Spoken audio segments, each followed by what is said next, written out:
I've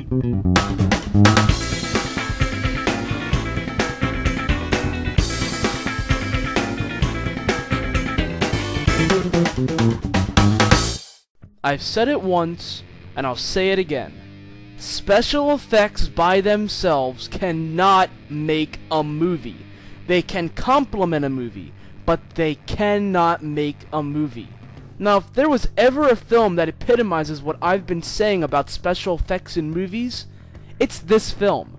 Because the special effects are so mind-blowing that it almost makes up for the fact that the dialogue, the acting, and the overall plot is atrocious. And let me say one thing before I continue this review. If you see this film, and you walk out worried about the end of the world in 2012, you're a moron.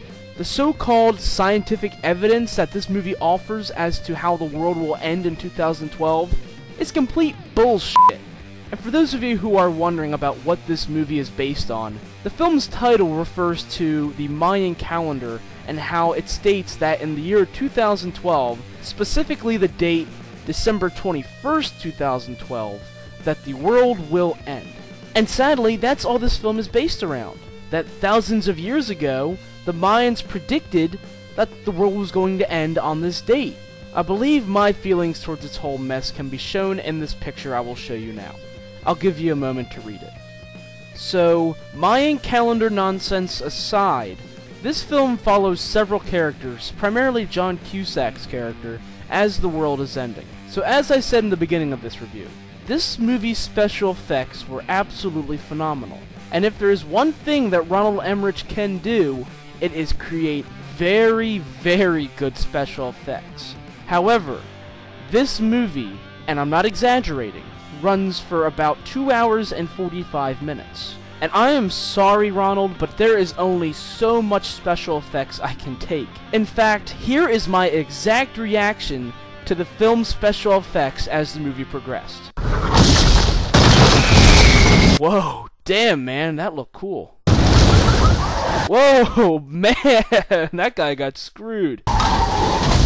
Whoa, ah, man. Whew, yeah. Alright. Alright, come on. Come on, can we get on with this, please? Come on, damn it, let's get on with the movie. Ah, come on, damn it! Ah, son of a bitch, come on! I never thought this could occur to me, but I've almost gotten special effects overload from this film. The special effects are great, don't get me wrong, but there's so much of them with such lack of plot, dialogue, and acting that I was just bored out of my mind towards the end.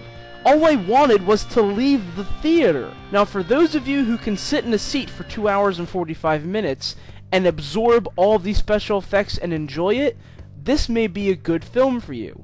However, you're gonna have to turn your brain off when you go in, because this movie is mind-numbingly dull when those special effects are not being thrown everywhere. I don't think it would have been that hard just to cut about 30 minutes out of this film and make it a decent-sized, epic film with very good special effects. Had it been just a little bit shorter, this may have actually been a pretty good film, even with the bad acting and the bad plot aside. So, final rating. It is spectacular to see on the big screen. If you are a lover of just pure special effects and great imagery, this film will give it to you. However, I want to stress again, do not think in this film. Do not walk out of the movie thinking that the world's going to end in 2012. This is not that type of movie.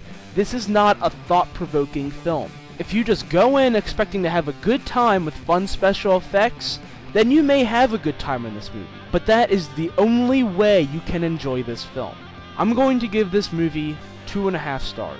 I really want to give it lower than that, but this is one of those films that you have to see on the big screen. This is not something you want to rent unless you have a massive projector in your home. The only way to really enjoy the special effects in this film is to see it on the big screen.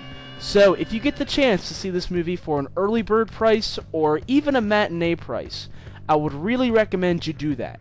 I'm going to leave you all on this. In a recent interview, Ronald Emmerich stated that his next film is not going to be a huge disaster movie, such as Independence Day, Godzilla, or Day After Tomorrow, anything like that. His next film is going to be a Shakespearean performance. I want to repeat that. He's going to go from this, to this, to this, to this. I can only imagine what that's going to be like. Oh, what a rogue and peasant slave am I! Is it not monstrous that this player here, but in a fiction, in a dream of passion, could force his soul so to his own con— What the